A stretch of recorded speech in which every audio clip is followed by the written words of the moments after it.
you concentrating now? Let's get down to business and make our app interactive. So we've got one button hooked up, but it doesn't do anything. That's where event handling comes in.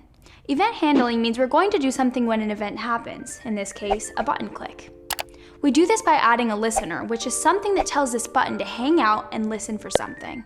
Once the thing happens, we can trigger something else. In this case, we'll change the text of the button. If the listener is triggered, it runs the callback method. Think of your stoner friend who hangs around and listens for you to smoke weed.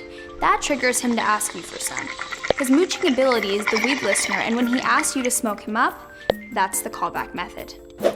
Let's make our clean button change our dirty button text. As long as we can select another view in Android, we can change its properties. Doesn't matter what type of view it is.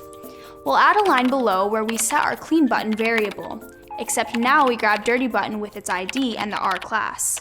Now below this, we'll say, yo clean button, listen up. If you get clicked, you gotta do something. We do that using the clean button we created, so type clean button dot set on click listener. That's how we tell clean button to start listening, but we need a little more code to give it a callback method. We start typing new view on click listener, but Android Studio is like the NSA. It knows exactly what you're up to and gives you an autocomplete option. If you hit tab, Android Studio gets freaky and writes a whole block of code for you. What the hell is this? Well, view on click listener is an interface, and this code defines an anonymous inner class and creates an instance of it. If your eyes just glazed over and you started drooling, we don't blame you. We could spend an entire course dissecting this code. For now, just know all this code lets you stick a callback in this onClick method. That's the shit that gets run when the button is clicked. You probably don't even remember what we were talking about, since I just mindfucked you so hard, but we want to change the text of dirty button when clean button gets clicked. We access that dirty button variable. Let's type that and then set text. And we pass the string variable pickup line to it.